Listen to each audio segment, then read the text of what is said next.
जब हम एप्पल का नाम सुनते हैं तो सबके मन में एक आईफोन आता है, और आना भी चाहिए, जाहिर सी बात है, क्योंकि आईफोन एप्पल का प्रोडक्ट है। और मेरे को लगता है मोस्टली लोग सोचते होंगे, और ये बात सही भी है, कि आईफोन ही एप्पल का मेन प्रोडक्ट है जिस पे एप्पल की अर्निंग टिकी हुई है, और ये बात सही भी है। लेकिन 2025 में एप्पल का कुछ और ही ट्रुथ है। एप्पल अपना ज़्यादा पैसा आईफोन से नहीं बल्कि सर्विस से कमा रहा है। आज के इस वीडियो में मैं आपको दिखाने वाला हूँ कि एप्पल का असली बिजनेस मॉडल क्या है, और हम एंटरप्रेन्योर्स के लिए यहाँ से क्या सीखने को मिलता है। IPhone the gateway. आईफोन दुनिया का सबसे प्रीमियम स्मार्टफोन ब्रांड है।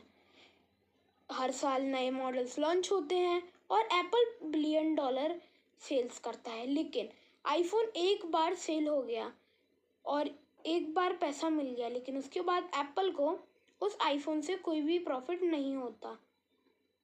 तो उस ट्रांजैक्शन से सिर्फ एक ही बार रेवेन्यू आता है, जिससे आईफोन रिस्क में, मतलब एप्पल रिस्क में जाता है। अब कस्टमर हर साल तो आईफोन खरीदेंगे नहीं, भले ही एप्पल हर साल आईफोन नया लॉन्च करे, क्योंकि हर किसी के पास इतने पैसे नहीं होते। आईफोन की प्राइस वैसे भी बहुत ज़्यादा प्रीमियम है। तो एप्पल ने एक मास्टर स्ट्रोक खेला, आईफोन को सिर्फ एक एंट्री टिकट बनाया और असली पैसा बनाया अपने सर्विस इकोसिस्टम से।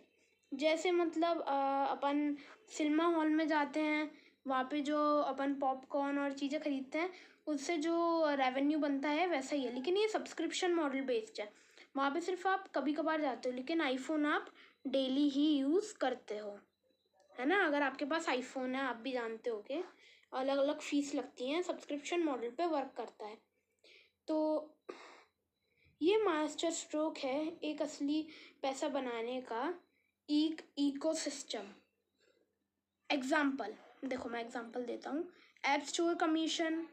हर ऐप जो ऐप स्टोर पर बिकता है वो पे करना होता है उसके लिए आपको, तो उस पर एप्पल कमीशन लेता है स्टोर यूज़ करने का 15 to 20% का कमीशन। और फिर आई क्लाउड, फोटोज़ और वीडियोस को स्टोर करने की जगह एक बार स्पेस फुल हुआ तो आपको पैसे देने होंगे और स्पेस के लिए।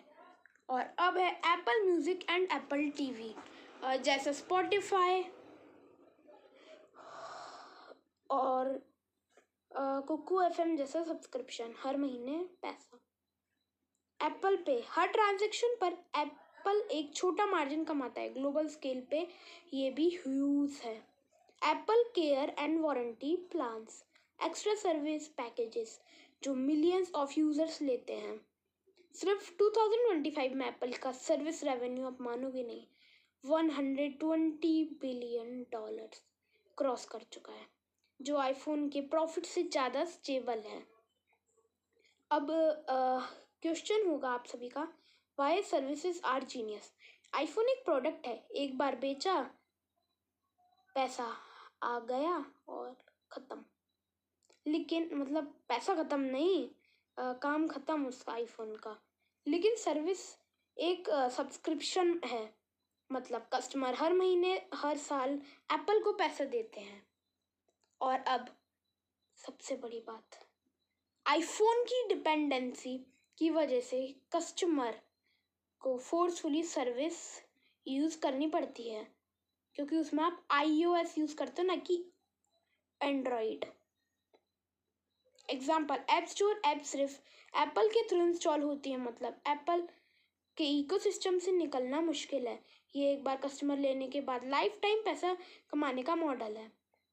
अब लेसन फॉर एंटरप्रेन्योर्स क्या है, अब मैं बताता हूँ। हम सबको यहाँ एक बड़ी बिजनेस लर्निंग मिलती है।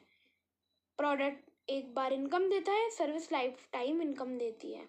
अगर आप एक प्रोडक्ट बेस्ड बिजनेस चला रहे हो तो सोचो कि उस प्रोडक्ट के साथ ऐसी कौन सी सर्विस अटैच की जा सके जो रिक्वायरिंग इनकम लाए। अब इसका एग्जांपल है, अगर आप बॉटल वाटर ब्रांड स्टार्ट करते हो तो सब्सक्रिप्शन सर्विस ऐड करो, मंथली होम डिलीवरी। अगर आप मोबाइल कवर्स बेचते हो तो मेंबरशिप ऐड करो, न्यू कवर्स एवरी 3 months। अगर आप ट्रैवल एजेंसी चला रहे हो तो लॉयल्टी मेंबरशिप प्लान लॉन्च करो, डिस्काउंट, प्रायोरिटी सर्विस। दुनिया को लगता है कि एप्पल एक प्रोडक्ट कंपनी है, लेकिन असल में एप्पल एक सर्विस कंपनी बन चुकी है और इसी वजह से वो दुनिया की सबसे वैल्यूएबल कंपनी है। अब आप सर्च करना कि एप्पल की वैल्यूएशन कितनी है। तो लेसन क्लियर है, एक बार की सेल्स से बड़ा है रिक्वायरिंग सेल्स। अगर आप एक एंटरप्रेन्योर हो तो अपने बिजनेस मॉडल में सब्सक्रिप्शन या सर्विस मॉडल ज़रूर शामिल करो। आपको क्या लगता है आने वाले 5 साल में एप्पल का रेवेन्यू कहाँ से ज़्यादा आएगा, आईफोन सेल करके या आईफोन में सब्सक्रिप्शंस बेच के? कमेंट जरूर करना और शेयर कीजिए इस बिजनेस वीडियो को, लाइक कीजिए और सब्सक्राइब कीजिए। Thank you.